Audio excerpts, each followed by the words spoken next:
हमारे मुल्क में ये बड़ी आम सी बात है कि इलेक्शन में हारने वाला जीतने वाले पर धांधली, मैंडेट चोरी और ऐसे ही कई इल्जामात लगाता है और ये साबित करने की हर मुमकिन कोशिश करता है कि वो ये इलेक्शन हारा नहीं बल्कि उसे जबरदस्ती हराया गया है। 2013 के इलेक्शन में इमरान खान ने नून लीग पर धांधली का इल्जाम लगाया और 4 हल्के खोलने की बात की और 4 हल्के ना खोलने पर इमरान खान ने इस्लामाबाद में धरना दिया जिसमें उन्होंने कई वादे किए। उनमें से एक वादा इलेक्शन रिफॉर्म्स लाने का भी था। 2018 में हुकूमत बनाने के बाद इब्तिदाई 2 सालों में तहरीक-ए-इंसाफ और इमरान खान इस पर कोई खास तवज्जो ना दे सके और मुल्क का दानिश्वर तबका उन्हें वक्तन फवक्तन उनका ये वादा याद दिलाता रहा और इस पर कोई पेशरफ ना होने पर तनकीद का निशाना भी उनको और उनकी जमात को बनाया जाता रहा। 2.25 साल बाद आज बिलाज़म ने इलेक्शन रिफॉर्म्स के हवाले से एक बड़ा और अहम ऐलान कर दिया। वज़ीर आज़म इमरान खान ने कहा कि आइंदा इलेक्शन को शफाफ बनाने के लिए मुल्क में इलेक्ट्रॉनिक वोटिंग का निज़ाम ला रहे हैं ताकि एक ऐसा इंतखाबी अमल हो जिसे हारने और जीतने वाले दोनों ही कबूल करें। उन्होंने क्या कहा, ये आप सुनिए। नंबर 1, हम पाकिस्तान में अब इलेक्ट्रॉनिक वोटिंग लाने लगे। हमने जितनी भी तफ्तीश की है, जो सबसे बेहतरीन सिस्टम जिसके अंदर टेक्नोलॉजी का इस्तेमाल है और जो सारी दुनिया में जो टेस्ट जो अच्छी मिसालें हैं उसके अंदर है इलेक्ट्रॉनिक वोटिंग। वज़ीर आज़म इमरान खान ने ओवरसीज़ पाकिस्तानीज़ के लिए भी इलेक्शन में शिरकत करने के लिए वोटिंग सिस्टम लाने का ऐलान किया। इस बारे में उनका क्या कहना था, ये भी आप सुनिए। हम ओवरसीज़ पाकिस्तानीज़ के लिए भी एक सिस्टम लेके आ रहे हैं ताकि वो भी अपनी वोट डाल सकें, क्योंकि तकरीबन 90 लाख हमारे ओवरसीज़ पाकिस्तानी हैं। वो इस मुल्क का बहुत बड़ा एहसास है, उनका ज़रूर उनको हमें शामिल करना चाहिए, अपनी इलेक्टरल प्रोसेस में उनकी आवाज़ होनी चाहिए।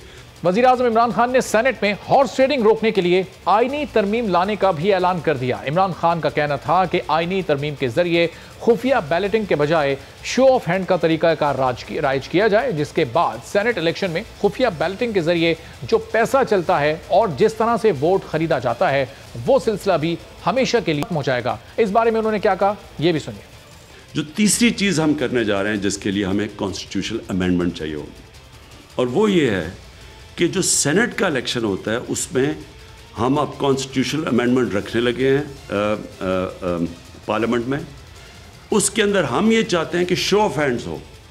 तो इसी पूरी सूरत-ए-हाल पर गुफ्तगू करते हैं। वज़ीर आज़म ने आज बड़ा और अहम ऐलान किया और अगर उनके इस ऐलान को वो अमली जामा पहनाने में भी कामयाब हो जाते हैं, इस पर इम्प्लीमेंटेशन हो जाती है, तो फिर अगला इलेक्शन जो कि 2023 में अपने शेड्यूल के मुताबिक अगर होना है तो वो बड़ा साफ और शफाफ हो सकता है। पूरी सूरत-ए-हाल पर गुफ्तगू करते हैं। राना तनवीर साहब मुस्लिम लीग नून के सीनियर रहनुमा हमारे साथ मौजूद हैं। कुछ ही देर में निसार खोड़ो साहब पाकिस्तान पीपल्स पार्टी के रहनुमा भी हमें ज्वाइन करेंगे। तो राना तनवीर साहब, बहुत शुक्रिया आपने प्रोग्राम के लिए वक्त निकाला। अब वज़ीर आज़म इमरान खान और पाकिस्तान तहरीक इंसाफ की हुकूमत वो करने जा रही है जो कि मुस्लिम लीग नून अपने दौर में नहीं कर सकी, पीपल्स पार्टी अपने दौर में नहीं कर सकी, माजी की कोई और हुकूमत भी नहीं कर सकी। तो उनके इस फैसले को खुशाइन करार देंगे, अप्रिशिएट करेंगे? देखिए, मैं एक बात आपको कहूँ, जो आपने कहा है कि मुस्लिम लीग नून नहीं कर सकी या पीपल्स पार्टी नहीं कर सकी, ये हर वक्त ज़रूरत रही है इलेक्शन इलेक्टोरल रिफॉर्म्स की जाए और ऐसा सिस्टम लाया जाए जिससे बिल्कुल क्रेडिबिलिटी जो इलेक्शन की है उस पर कोई उंगली ना उठा सके। लेकिन मैं आपको बताऊँ, इसमें कोई शक नहीं कि मज़ीद इसमें इम्प्रूवमेंट की ज़रूरत है। जो वो कह रहे हैं इलेक्ट्रॉनिक, ये हमने भी बड़ी कोशिश की, इस पर बहुत ज़्यादा पैसे लगते थे और उस पर हम नहीं उसको आगे लेके बढ़ सके। ये उसी हमारी गवर्नमेंट का ही एक प्लान था और उस पर हमने काम करते रहे और इलेक्शन कमीशन को हमने कहा भी, उस पर उन्होंने थोड़ा सा काम भी किया। फिर उन्होंने कहा जी कि जो हमने एक मॉडल इंट्रोड्यूस किया है या इसको एक्सपेरिमेंटल के तौर पे, तो वो उसका इतना सक्सेसफुल रिजल्ट नहीं है। अब इमरान खान तरह तरह के इस तरह पुराने ही मॉडल उठा के कर रहे हैं, लेकिन मैं कहता हूँ चले वो भी ये तजर्बा करें, अगर कोई अच्छा सिस्टम आ जाए तो बेहतर है। लेकिन जो इन्होंने शो ऑफ हैंड्स की बात की है, ये मैं समझता हूँ सीक्रेसी जो एक इंश्योर की गई है वो ख़त्म हो जाएगी। और इस तरह तो बिल्कुल ही वो जिस तरह अब अपनी बारी आई है कि जी सेनेट के इलेक्शन होने हैं तो उस पर शो ऑफ हैंड्स होंगे और सारा सिलसिला होगा। तो मैं समझता हूँ कि ये चीज़ें जो हैं ये एक टेम्परेरी अपने आप को कवर करने के लिए कर रहे हैं इमरान खान साहब, ताकि जो मार्च में, अगर मार्च आ गया इनके लिए, जो कि हमें उम्मीद है अल्लाह के फजल से ये मार्च तक नहीं होंगे, तो उस वक्त ये यही है कि जो हमारी वो KPK में असम्बली है या पंजाब में है, सारे वहाँ से हमारे मेंबर्स आ जाएं, शो ऑफ हैंड्स होगा तो फिर कोई और इधर उधर नहीं कर सकेगा। तो मैं समझता हूँ एक जगह तो ठीक है खरीदो फरोख्त होती है, लेकिन दूसरी तरफ सीक्रेसी जो है वो बहुत जरूरी है। इस तरह तो कल को कहेंगे जी वोट आम वोट भी बैठ जाए गाँव में पोलिंग स्टेशन पे और हाथ खड़े कर लें, सारे वहाँ बुला लें गाँव को और कहेंगे आपने किसको वोट देने हैं, ए को देना बी को, वो हाथ खड़े कर देंगे। तो ये मैं समझता हूँ ये किस तरफ चल पड़े हैं, मुझे तो उसकी कोई समझ नहीं आ रही। चलें खैर देखते हैं करते क्या है, लेकिन अगर इलेक्टोरल रिफॉर्म करनी है तो हमारे साथ बैठ के बात करें, हमारे साथ बैठ के कोई तो आप भी इनपुट दें अपने तौर पे जो अपने आप को सूट कर रही हैं। तो उसका बड़ा वादे जो उन्होंने किए हैं वो तो एक वादा था, बड़े बड़े वादे थे, और जो आके शो हैंड्स पे बात रोकी है। तो ये मैं समझता किसी तरह भी मैं नहीं समझता कि ये कोई बड़ी हेल्दी चीज करने जा रहे हैं जिससे आप बड़े इम्प्रेस हों।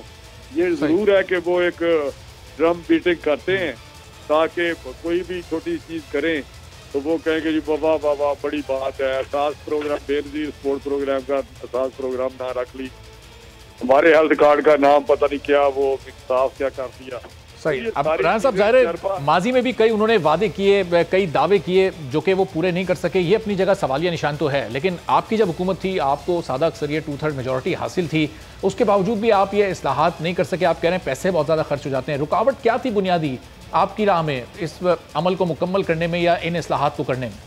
दो चीजें थी, एक तो खैर आपने तो पैसे भी उनको फंड भी बजट भी दे दिया इलेक्शन कमीशन को, भी इलेक्शन कमीशन है उसको हमारा है, लेकिन उन्होंने एक एक्सपेरिमेंट के तौर पे किया था, ये इसको उन्होंने आजमाया था इस सिस्टम को।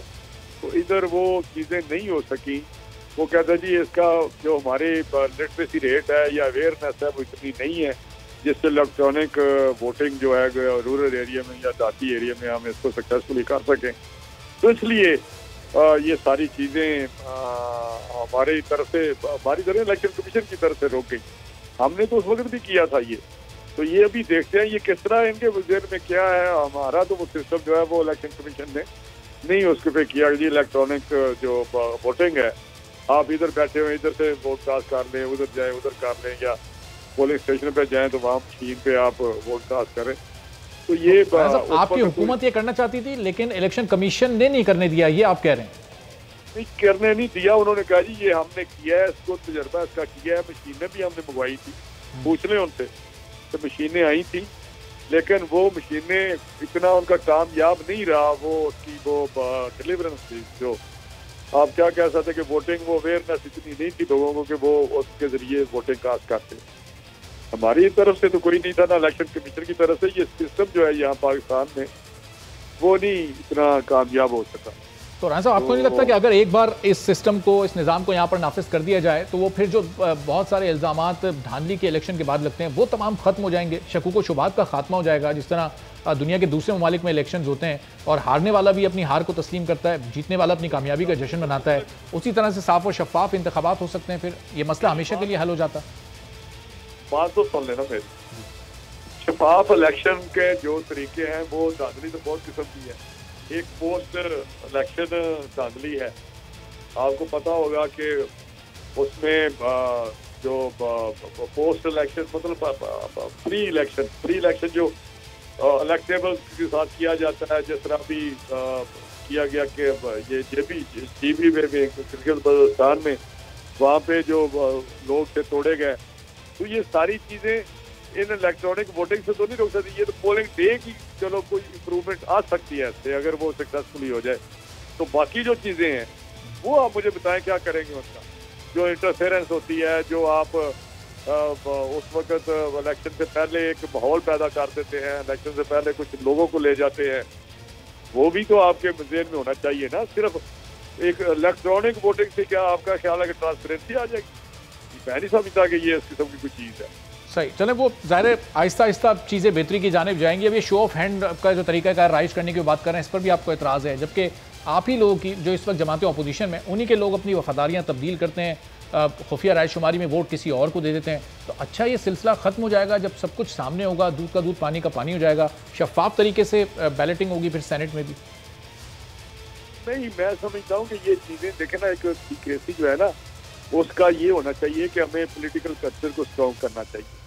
वो ज़्यादा ज़रूरी है बजाय इसके कि आप किसी को इस तरह करें कि ओपन वोटिंग शुरू कर देगा तो इसका ये एंडलेस एक मेरा हाल शुरू हो जाएगा, स्टार्ट हो जाएगा, जिसका कोई एंड नहीं है। फिर आप कल को कहेंगे कि यूनियन काउंसिल में आप कर लें, फिर आप कहेंगे उधर जिला काउंसिल में कर लें, तहसील काउंसिल में कर लें। तो ये मैं समझता हूँ ये चीज़ें this will lead to total, मेरा ये आप जो एक स्पिरिट है उसकी वोटिंग की, उसके खिलाफ है। तो ये वोटिंग सिस्टम एक सीक्रेट बैलेट है, उसके जरिए चलना चाहिए, वरना तो मैं समझता हूँ हमें हाँ कल्चर इतना स्ट्रॉन्ग होना चाहिए कि किसी को जरूरत ना हो तो वोट इधर उधर दे, और एक अपना कमिटमेंट हो एक पार्टी के मंशूर के साथ, पार्टी की प्लेटफॉर्म पे अगर इलेक्ट हुआ है तो वही वो खड़ा रहे, अगर किसी ने जाना है तो रिजाइन करके चला जाए। ठीक है, बहुत शुक्रिया राना तनवीर साहब, बहुत शुक्रिया। नून लीग के सीनियर रहनुमा थे, हमारे साथ मौजूद और गुफ्तगू कर रहे थे। पार्टी ने कोई फैसला नहीं किया है कि इस आईनी तरमीम की अगर हुकूमत लाती है तो हिमायत की जाएगी या मुखालफत की जाएगी। इस पर मीटिंग्स होंगी, गौर किया जाएगा, उसके बाद ही कोई फैसला इस बारे में किया जाएगा। पीपल्स पार्टी का इस पर क्या मौक़िफ़ है, सीनियर रहनुमा निसार खोड़ो साहब हमारे साथ मौजूद हैं, उनसे गुफ्तगू कर लेते हैं। निसार खोड़ो साहब, इलेक्ट्रॉनिक वोटिंग का निज़ाम लाने की बात कर रहे हैं वज़ीर आज़म, आज बड़ा अहम उन्होंने ऐलान किया, इलेक्शन की शफाफियत की बात कर रहे हैं। तमाम जमातों को ज़ाहिर अप्रिशिएट करना चाहिए उनके आज के इस बयान को, अगर इस पर अमल होता है तो हमारे मुल्क में जो इलेक्शन का निज़ाम है वो बड़ा साफ शफाफ हो सकता है। क्या समझते हैं आप? देखें, ये बहुत सालों से बातें कही जा रही हैं कि इलेक्ट्रॉनिक सिस्टम वोटिंग में होना चाहिए, और ये अभी तक हुआ नहीं है। मैं वज़ीर आज़म के ऐलान की बात नहीं कर रहा हूँ, ये इलेक्शन कमीशन का काम है। ये इलेक्शन कमीशन अगर आज़ाद है तो इलेक्शन कमीशन को इसके लिए प्रपोज़ल बनाना चाहिए, उनको बताना चाहिए कि हम किस तरह से इलेक्ट्रॉनिक वोटिंग करेंगे, किस मुल्क से मदद मांगेंगे, क्या अपैरेटस होगा, क्या नहीं होगा, क्योंकि इस वक्त इलेक्शन कमीशन पर एतमाद नहीं रहा। ताज़ा गिलगित बल्तिस्तान की इलेक्शंस का भी आप ही ने देख लिया कि एक ही सीट, एक ही कॉन्स्टिट्यूंसी पहले 600 से जीतता है, फिर 2 वोटों से हारता है, फिर 9 वोटों से जीतता है, वही कैंडिडेट 2 दफ़ा जीता है। ये एतमाद गंवाने की बात है। इलेक्शन कमीशन को इस तरह से ज़रूर कोशिश करनी चाहिए कि जिसमें शुरू दिन से हमारा क्या था कि पोलिंग स्टेशन को आप सेफ करो, पोलिंग स्टेशन के रिजल्ट्स को बाकायदा लिख के दिया जाए, और लिखना वही ऑथेंटिक समझा जाना चाहिए, जो नहीं हो पा रहा, और इस वजह से एतमाद नहीं रहता इलेक्शन कमीशन पर। आज़ाद इलेक्शन कमीशन का मतलब क्या है कि जब उनके पास फंडिंग का कोई मसला भी नहीं है, फंडिंग भी अवेलेबल है, तो फिर ये सारा सिस्टम बनाने में क्यों नहीं होनी चाहिए बात। मैं तो इस वोट के लिए मरता हूँ, मैं वोट के लिए लड़ा हूँ। ये हक हाकमियत अगर आवाम को देनी है तो उसके वोट को तो सेफ गार्ड होना चाहिए ना, और उससे होने के लिए हम बैठ के खामखा एक बातें करते रहते हैं। दुनिया की सबसे बड़ी जमहूरियत इंडिया कहलाती है, वहाँ 2 महीने इलेक्शन चलते हैं। 2 महीने इलेक्शन चलने के बाद जो रिजल्ट्स अनाउंस होते हैं उस पर कोई ऑब्जर्वेशन नहीं आती, और सारे मान लेते हैं उस सिस्टम को। आप सोचें ना, फिर आप सोचें, और आप दुनिया पड़ी हुई है, सबक सीखने से दुनिया पड़ी हुई है, और जहाँ जहाँ भी इलेक्ट्रॉनिक वोटिंग होती है उससे सीखें, उसको अपनाने की कोशिश करें। और मैं समझता हूँ पॉलिटिकल पार्टी ज़रूर इस पर बैठेंगी, ज़रूर इस पर गौर होगा, लेकिन मैं तो अपने वोट की सैंक्टिटी चाहता हूँ, मैं अपने वोट का तहफ़्फ़ुज़ चाहता हूँ। अगर फैसला मैंने करना है तो मेरे वोट के साथ ख़यानत न हो। सब्सक्राइब करें और बेल दबाएं ताकि कोई खबर रह न जाए।